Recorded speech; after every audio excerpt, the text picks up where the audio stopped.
Kita baru aja berangkat dari Nasdem Tower, sekarang menuju KPU dan luar biasa teman yang mengantar di sini.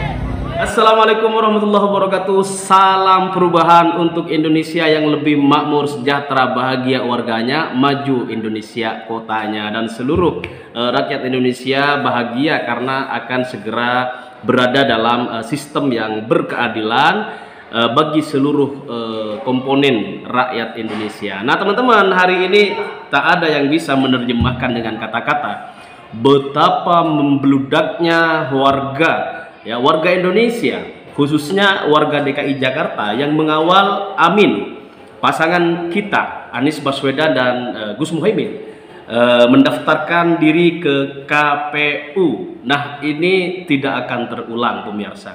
Ini benar-benar calon pemimpin yang dicintai oleh rakyat, calon pemimpin yang dicintai oleh seluruh warga negara kesatuan Republik Indonesia.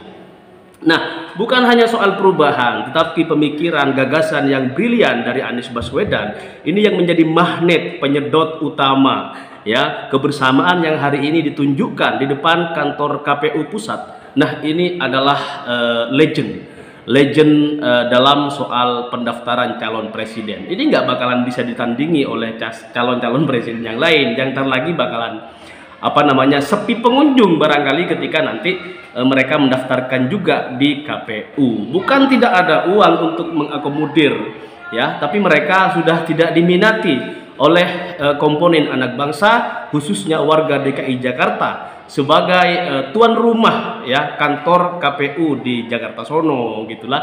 Nah, kalau kita yang di Jakarta mah tahu kan, tapi kalau yang belum tahu ke Jakarta silakan. Hari ini masih punya kesempatan untuk bisa silaturahmi ke rumah calon presiden kita Anies Rashid Baswedan. Ya, sekalian muter-muter Jakarta biar kita tahu Ancol, tahu Munas, tahu Bundaran HI. Tadi kita lihat dari Tugu Tani, ini tumpukan massa yang sangat luar biasa, long march yang tidak bisa ditandingi oleh capres-capres lainnya. Ini merupakan satu hal fenomena alam, ya, alam Indonesia yang menginginkan perubahan, yang menginginkan satu kepastian bahwa sejak 10 tahun terakhir dengan Presiden Jokowi, dengan Menteri Mahfud MD, ini belum bisa menghadirkan keadilan sosial bagi seluruh rakyat Indonesia. Makanya kalau hari ini ada yang maksa gitu kan, mengedepankan pendapat bahwa Mahfud MD ini bisa menjadi penyeimbang, ya, Ganjar Pranowo, tentunya ini salah kaprah penilaiannya gitu. Kenapa? Karena 10 tahun kita lihat Mahfud MD berada di kubu pemerintahan Jokowi di bawah rezim PDI, ini tidak bisa berbuat apa-apa gitu kan. Nah, pemirsa dimanapun Anda berada, kita lihat animo masyarakat yang hari ini sudah membuktikan bahwa mereka cinta kepada Anies Rashid Baswedan dan Gus Muhaimin, datang dari jauh-jauh ke kantor KPU gitu kan, untuk memastikan bahwa calon mereka sudah mendaftar. Ini sesuai janji bahwa Anies bakal daftar ke KPU paling pertama di hari pertama pembukaan pendaftaran. Nah ini sudah alhamdulillah, ya. Oke, saya lihatkan beberapa cuplikan video dan foto-foto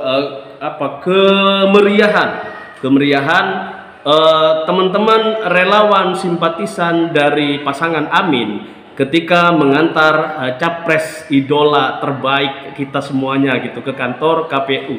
Nah ini dia, kita lihat sekali lagi ini fenomena yang tidak akan pernah terulang teman-teman, bahwa ini sekali di 2023 ini ada fenomena yang sangat luar biasa, warga dengan sukarela, dengan pakai biaya sendiri dari jauh, yang apalagi yang dekat tinggal jalan kaki, mengorbankan waktu, tenaga, pikiran dan lain sebagainya untuk mengawal pendaftaran capres cawapres Anies Rashid Baswedan dan Gus Muhaimin. Ini pertama kali terjadi di Indonesia dan ini tidak akan terulang. Tidak akan pernah terulang kemeriahan dan maraknya warga, ya, maraknya warga Indonesia mengawal Anies Rashid Baswedan dan Gus Muhaimin hingga di kantor KPU. Waduh, sangat luar biasa. Kita juga apresiasi kepada semua teman-teman yang sudah hadir pada hari ini mengawal pasangan Amin ke KPU, dan kita banyak yang bisa diambil pelajaran sejak tadi pagi subuh hingga hari ini gitu kan. Pertama, bagaimana proses Anies Rashid Baswedan mencium kaki ibunya seperti itu kan. Ini mengajarkan satu hal yang sangat positif bagi kita dan seluruh kader-kader penerus bangsa ini gitu, bahwa akhlak di atas segalanya, cinta kepada kedua orang tua itu di atas segalanya. Ilmu pengetahuan yang begitu tinggi, intelektualitas Anies yang sudah tidak diragukan, ini tidak bisa melampaui kecintaan dia kepada kedua orang tuanya. Sujud di kaki ibunda itu adalah restu terbaik untuk kemudian Anies Rashid Baswedan siap untuk bertarung di Pilpres 2024 yang akan datang. Yang kedua, ketika di kantor DPP Nasdem misalnya, lagu-lagu kebangsaan ini dinyanyikan dengan penuh hikmat, dan semuanya seluruh komponen yang hadir benar-benar bisa merasakan bahwa ini arus perubahan yang sudah tidak bisa dibendung lagi. Ini adalah sejalan dengan keinginan masyarakat yang sejauh ini, yang 10 tahun terakhir merasakan betapa kenaikan harga bahan pokok itu semakin meroket dan nggak pernah turun gitu kan. Nah, ini yang kemudian alternatif terbaik di antara capres-capres yang lain, bahwa Anies Rashid Baswedan ini diusahakan oleh warga Indonesia untuk bisa menang satu putaran. Nah, teman-teman, alhamdulillah sudah bisa berjalan dengan baik pendaftaran di KPU hari ini. Kemudian doa demi doa terus dipanjatkan sejak tadi malam. Bahkan di kediaman capres misalnya Anies Rashid Baswedan semalam juga dilakukan pembacaan Maulid Rasul gitu, Maulid Ar-Barzanji. Kemudian di kediaman Gus Muhaimin juga tadi malam dilakukan istighosah gitu kan, doa bersama untuk Pilpres 2024 yang akan semoga berjalan dengan damai, tenang, tentram, dan dimenangkan oleh pasangan terbaik kita Anies Baswedan dan Gus Muhaimin. Nah, teman-teman, sekali lagi fenomena yang tak akan pernah terulang ini perlu kita catat dalam sejarah kehidupan berbangsa dan bernegara, bahwa masyarakat yang masih punya hati, masyarakat yang sudah memiliki kecerdasan yang luar biasa, hari ini tidak lagi salah pilih. Ketika Anda menentukan pilihan kepada Anies Rashid Baswedan, Anda sudah ada di jalan yang paling benar, Kenapa? Selain prestasi yang begitu banyak ya, dan insya Allah Indonesia ini akan semakin maju.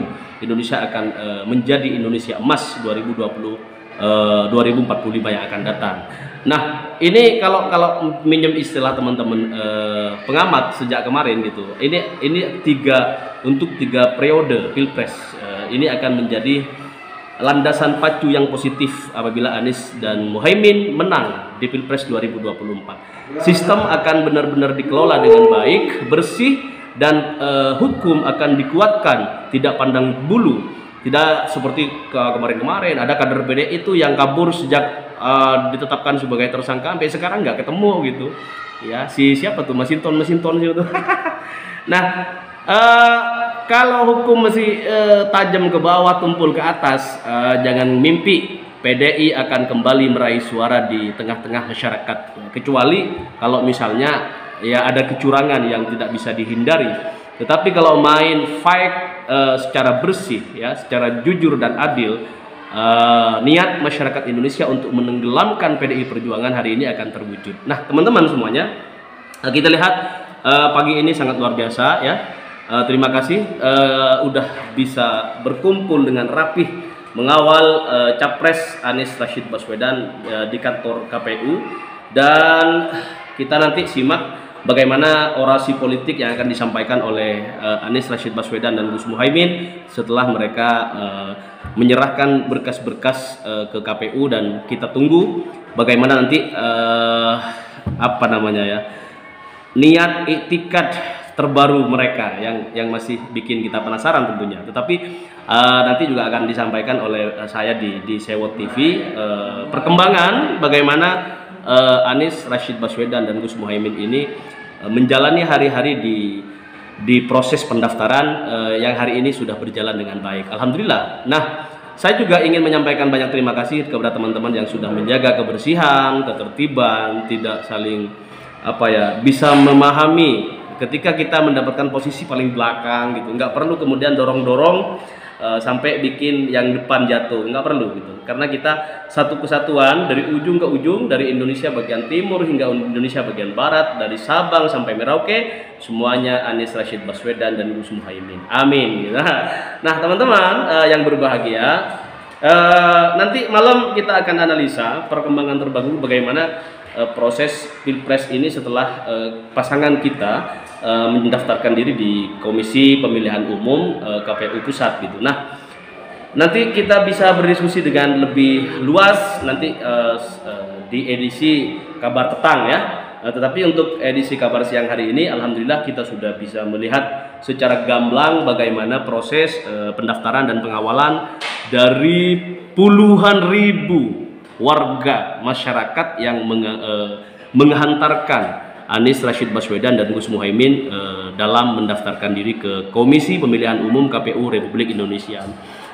Saya sekali lagi sulit untuk memberikan makna dengan kata-kata karena kejadian ini sangat luar biasa dan di luar dugaan, di mana surat izin dari partai pengusung kepada pihak kepolisian memprediksi sekitar 20.000 ya, mengagendakan 20.000 massa yang akan mengawal Anies Rashid Baswedan. Tetapi faktanya mau gimana lagi gitu, alhamdulillah ini benar-benar di luar dugaan ya. Bahkan barangkali polisi kesulitan untuk menghitung. Ini udah lebih dari 20.000, 30.000, padahal puluhan ribu yang hadir. Nah, ini membuktikan bahwa Anies Rashid Baswedan kalau lawan ya atau KPU ini berlaku jujur dan adil, insya Allah satu putaran Anies Rashid Baswedan dan Gus Muhaimin menang di Pilpres 2024 yang akan datang. Nah teman-teman sekalian, saya punya teman namanya Ali Mufi gitu, selalu kebingungan gitu untuk apakah dia mau gabung dengan Anies Rashid Baswedan atau tidak gitu. Kenapa? Karena pada faktanya hati nuraninya bilang Anies Rashid Baswedan ini membawa kebenaran yang luar biasa, agenda perubahan yang cocok buat dia gitu kan. Tetapi Profesor Ali Mufi ini kebingungan gitu kan. Iya, samping kanan kirinya tuh banyakan yang ke gerbong sebelah gitu. Mau gimana lagi gitu. Padahal ya udah pada tahu tuh podcast segala macam. Sekarang juga kita udah nggak perlu ngomong banyak hal tentang Mahfud MD yang barangkali semalam sudah mulai ngasih orasi ini itu politik lah segala macam. Tetapi masyarakat udah ngeh gitu, masyarakat udah ogah ya. 10 tahun ada di kubu Jokowi jadi menteri gitu, kemana aja gitu kan. Kok hukum tetap tajam ke bawah, tumpul ke atas gitu kan. Maling aja, maling ayam aja kan digebukin gitu. Maling duit rakyat, koruptor nggak disentuh sama palu ya, nggak disentuh sama ya dimanja ya, paling pakai rompi aja, rompi orange gitu kan. Habis pakai rompi orange mereka dikasih fasilitas yang ya tahu sendiri lah. Ini makanya hukum itu perlu ditegakkan, bahwa hukum semestinya tidak tajam hanya ke bawah, tetapi juga makin tajam ke atas ya. Mestinya begitu, ke bawah mah harus pakai rahmatan lil alamin ya. Wong negaranya kalau udah maju maka bakalan ada maling-maling kecil seperti itu. Teman-teman, kita ketemu lagi nanti di edisi Kabar Petang bersama saya di Sewot TV, channel kebanggaan Anies Rashid Baswedan. Terima kasih. Assalamualaikum warahmatullahi wabarakatuh.